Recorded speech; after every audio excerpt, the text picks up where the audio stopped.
la Sicile, l'Italie, l'Espagne, à l'Andalous, etc. Et c'est donc par le biais des conquêtes arabes que le jeu d'échecs arrive dans l'Occident chrétien, 800, 900, etc.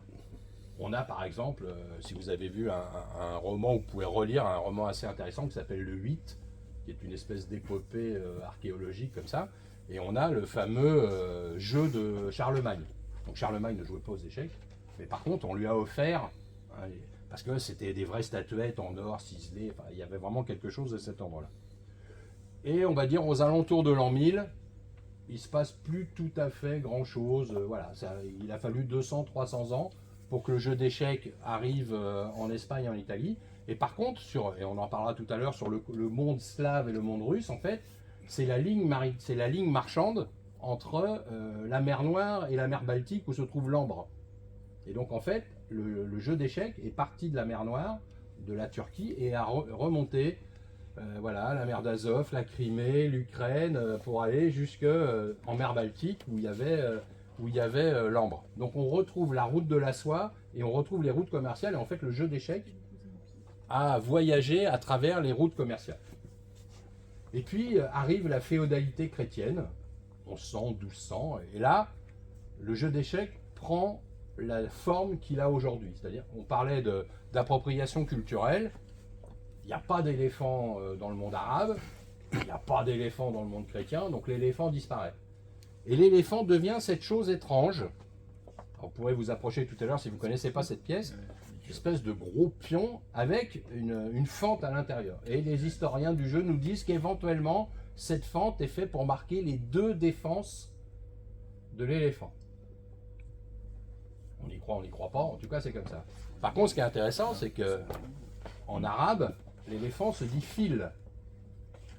Et quand cette pièce arrive en Occitanie, dans le sud de la France, dans le monde espagnol latin, fil, par homophonie, ça devient le fou. Et en espagnol, cette pièce-là s'appelle alfil, qui ne signifie rien d'autre que le fou aux échecs en espagnol. Mais on retrouve le côté alfil, fil. Et quand ça arrive en Angleterre, il dit, mais ça ressemble vachement à un évêque, ça, la mitre. Donc pour les Anglais, le fou, ça s'appelle the bishop, l'évêque.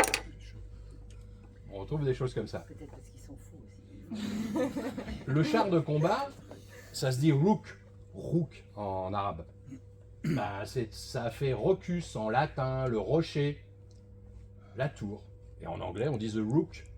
Et nous, ça s'appelle la tour. Par contre, si on joue un peu aux échecs, il y a un mouvement particulier où on peut intervertir deux pièces qui s'appelle le rock et qui met en jeu la tour. Donc on retrouve là aussi. Chose très intéressante, on disait Shamat, le roi est mort. En russe, les échecs, ça se dit shakmaté. C'est-à-dire qu'en fait, ils ont repris directement la phrase shamat et c'est devenu shakmaté. Et la vraie invention du jeu d'échecs occidental, c'est deux choses. C'est d'abord la colorisation de l'échiquier. À l'origine, le chatrang, c'est un jeu de pèlerin. C'est la route de la soie, c'est des caravanes. Donc on se trimballe avec une bourse en cuir, les pièces à l'intérieur, et puis on trace l'échiquier au sable, dans le sable, comme nous on a des galets et des coquillages, et on fait un morpion sur la plage quand on est gamin. Et pour des raisons esthétiques, l'Occident chrétien trouve que c'est le pavé mosaïque qui est quand même plus sympa, donc on se retrouve avec des...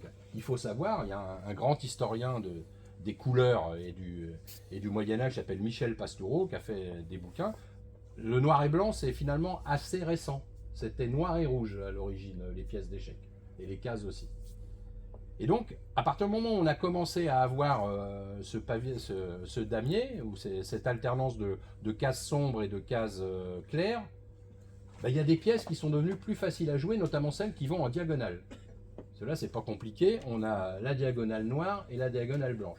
Ça a facilité, et ça donc, cette invention technologique, si on peut dire, a facilité la modification du jeu. Mais la vraie invention, c'est l'invention de la dame. Le vizir, à l'origine, c'est tout petit.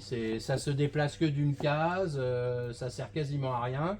L'éléphant, il était même bizarre. Il se déplaçait en diagonale de deux cases et il sautait une case et il se posait sur la quatrième.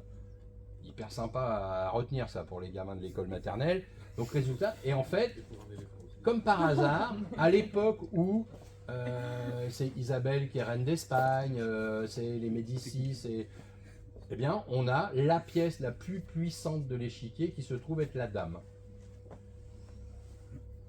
1492, les Arabes quittent la péninsule ibérique, les Juifs sont expulsés aussi d'Espagne et du Portugal, vont partout, et 1492, le jeu d'échecs est emmené par tous ces migrants, si on peut les appeler comme ça, partout dans le monde, avec les règles de l'époque. Avec quand même une chose qu'on sait trop peu, c'est qu'en fait il y avait deux sortes de jeux d'échecs à cette époque-là. Il y avait le jeu d'échecs qu'on connaît, qui était le plus rare, mais il y avait surtout le jeu d'échecs qu'on utilisait un dé pour savoir quelle pièce on allait bouger et de combien de cases. Donc à l'origine, le jeu d'échecs était d'une certaine manière un jeu de hasard, ce qui n'a pas plu du tout à l'église chrétienne de l'an 1000. Saint Louis, par exemple, avait interdit les échecs, du fait que ce soit un jeu de hasard. Ce qui posait problème, parce qu'il y a des papes qui adoraient ça, il y avait Jacques de Sézolles qui avait déjà écrit des bouquins sur les échecs. Et donc, en fait, les mecs se sont dit, on va pas s'embêter avec ça. Si on arrête le dé, ah ben si vous arrêtez le dé, c'est plus un jeu de hasard, c'est un jeu stratégique, d'où l'abandon du dé, et on a retrouvé le jeu. On a le jeu d'échecs qu'on connaît. Et nous, quand on vient jouer dans les entreprises, nous on ramène du dé, on ramène des cartes, on a des jeux, c'est entre le mille-bornes et le jeu d'échecs, on revient mettre du bazar dans le hasard, et c'est assez rigolo à faire.